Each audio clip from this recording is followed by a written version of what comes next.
계속해서 광주 전남권 뉴스입니다. 장인 최초로 세계 7대륙 최고봉과 히말라야 14좌를 완등한 김홍빈 대장을 기리는 추모 분향소가 광주에 마련됐습니다. 추모의 발길이 이어진 가운데 실종 직전에 구조를 요청하는 고인의 통화 음성이 공개돼 안타까움을 더했습니다.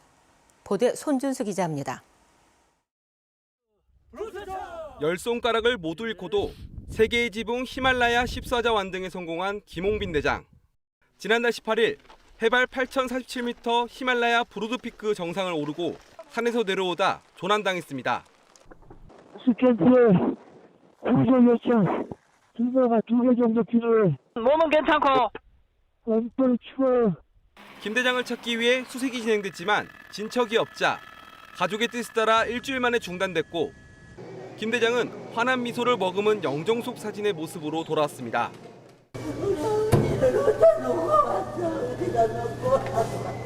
국화가 놓인 분향소에는 김 대장이 평소 사용한 등산 장비가 가지런히 놓여졌습니다.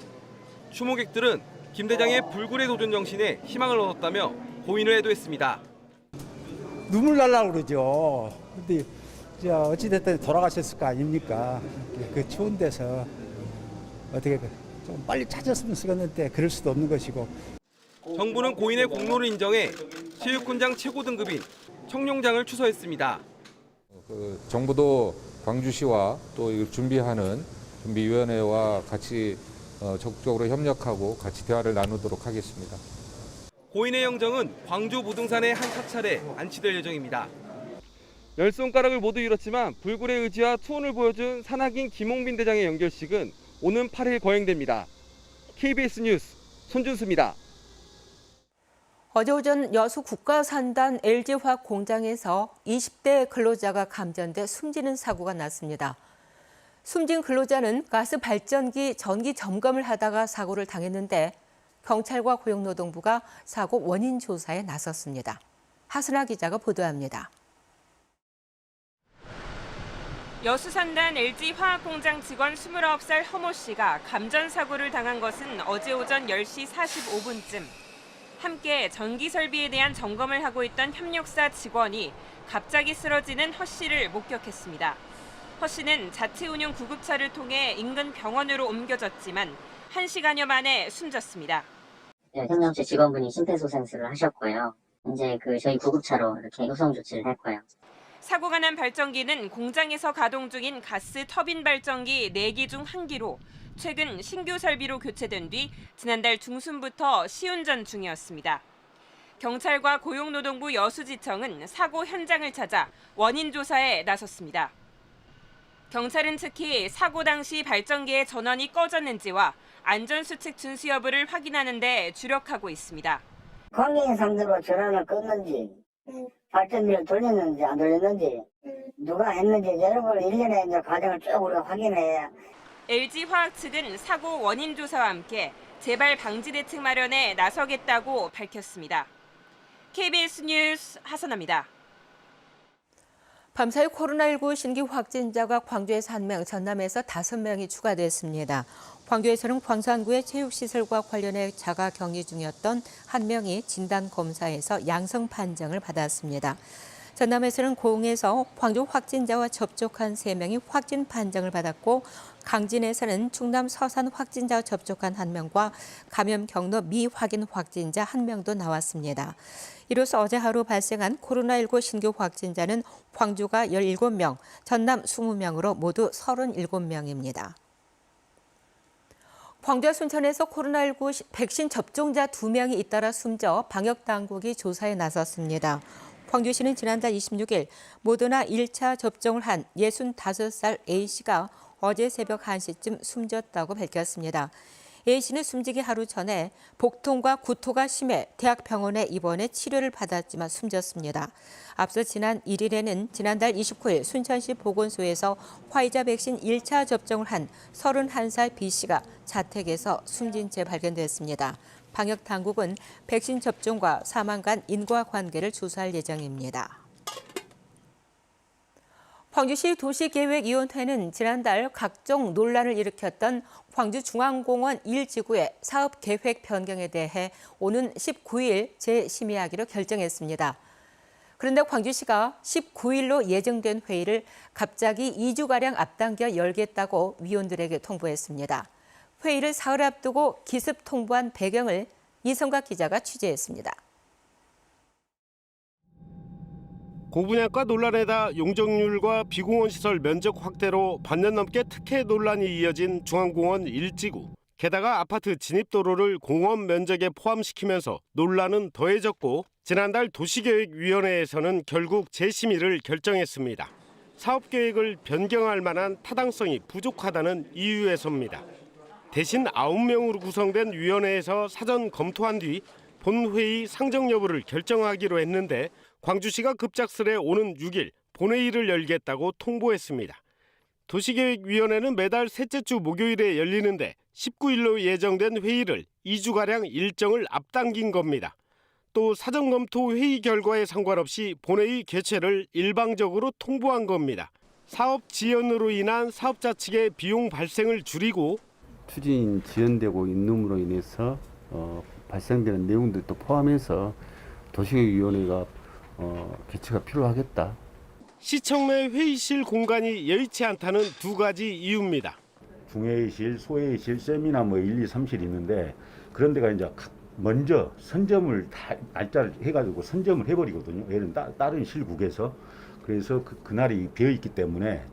광주시의 갑작스런 긴급회의 통보에 도시계획위원들은 이해할 수 없다는 반응입니다. 2중으로 3중으로 이익을 보겠다는 얘기인데 왜 광주시가 사업자의 이익에 편성해서 계속 이렇게 끌려다니는지 그 이유를 알 수가 없습니다. 사업자로부터 부실한 보증서를 받아 논란이 되고 각종 특혜 의혹도 여전한 사업. 그럼에도 계획된 일정을 앞당겨 강행하려는 광주시 행정과 그 배경을 두고도 해석이 분분합니다. KBS 뉴스 이성각입니다. 호남 제주권역 예산협의회가 기획재정부 안덕을 2차관 주재로 어제 전남 도청에서 열렸습니다. 전라남도는 이번 협의회에서 지방 이양 사업의 재원을 3년이 아닌 영구적으로 보전해달라고 요구하는 한편 초강력 레이저 연구시설 구축과 K글로벌 백신 허브 구축 등 지역 현안 사업에 대한 국비 지원을 요청했습니다. 광주시는 광주도시철도 2호선 건설과 광주 송정역 선상 역사 증축 그리고 광주시 의료원 건립 등 6개 사업의 예산 지원을 요청했습니다.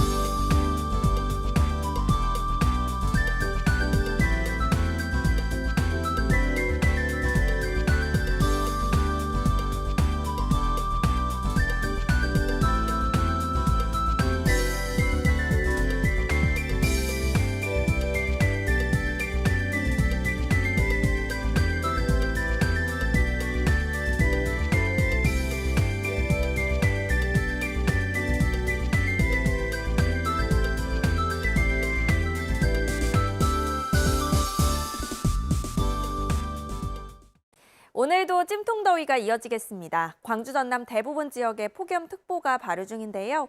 어제 오전을 기해 영광과 장성, 한평 등은 주의보에서 경보로 강화되기도 했습니다. 오늘도 대체로 맑은 날씨가 이어지고 한낮 기온 34도 안팎, 습도가 높아서 체감온도는 35도 이상으로 오르면서 어제에 이어서 폭염주의보 지역이 경보로 강화될 가능성도 있겠습니다. 장기간 밤낮 없이 더위가 이어지고 있는 만큼 건강 꼭 챙기셔야겠습니다. 오후 한때는 최대 60mm의 소나기도 내리겠습니다. 국지적으로 시간당 30mm 이상의 강한 비가 내릴 수 있겠고요. 돌풍과 천둥, 번개를 동반하겠습니다. 지역별 기온 자세하게 살펴보겠습니다. 한낮 기온 담양과 화순 35도까지 치솟겠습니다. 여수의 낮 최고 기온 33도, 광양과 구례 35도로 어제와 비슷하거나 더 덥겠습니다. 영암과 강진 34도, 무안과 장흥 33도까지 오르겠고요. 신안도 한낮 기온 33도가 예상됩니다. 바다의 물결은 서해남부 먼바다에서 최고 2.5m로 다소 높겠습니다. 당분간 34도 안팎의 무더위가 이어지겠고요. 토요일 오후에 동부 내륙 지역에는 비가 조금 오겠습니다. 날씨였습니다. 도쿄올림픽 양궁에서 3관왕을 달성한 안산 선수가 세계 신기록을 세우고 싶다는 각오를 밝혔습니다. 안산 선수는 어제 자신이 다니는 광주여대에서 초중 고등학교 시절 은사 등이 참석한 가운데 열린 환영식에 참석해서 이같이 밝혔습니다. 안 선수는 후배들에게 운동선수는 모든 것에서 긍정적이어야 한다고 생각한다며 부정적인 생각들을 떨쳐내는 것이 중요하다고 조언했습니다. 2020 도쿄올림픽 여자 펜싱 에페 단체전에서 은메달을 획득한 광주 서구청 소속 강영미 선수가 서구청을 찾았습니다. 강영미 선수는 어제 오후 광주 서구청을 찾아 서대석 서구청장과 만남을 갖고 도쿄올림픽 마스코트 인형을 전달한 뒤 자신이 획득한 은메달을 직접 목에 걸어주었습니다. 강 선수는 서구청의 지원과 응원 덕분에 메달을 땄다고 소감을 밝혔습니다. 광주경찰청이 보험 사기 등 일상생활과 밀접한 사기 범죄에 대해서 특별 단속을 실시합니다. 광주경찰청은 오는 10월 말까지 3개월 동안 5개 경찰서와 함께 특별수사팀을 꾸리고 전화 금융 사기와 취업, 전세 사기 등을 집중적으로 단속한다고 밝혔습니다. 또 사기 범죄를 신고해 검거에 도움을 준 시민에게는 최대 1억 원의 신고 보상금을 지급하기로 했습니다. 광주경찰청은 올해 상반기 사기범죄 특별 단속으로 980명을 검거하고 57명을 구속했습니다. 교육계 각종 비리를 근절하기 위한 공직자 부조리 신고 보상제를 활성화해야 한다는 주장이 제기됐습니다. 학벌 없는 사회를 위한 시민 모임은 최근 3년 동안 광주시 교육청에 금품 수수 등 모두 9건의 공익신고가 접수돼 행정처분 등이 이루어졌지만 포상금 지급은 한 건도 없었다고 지적했습니다. KBS 뉴스를 마칩니다. 감사합니다.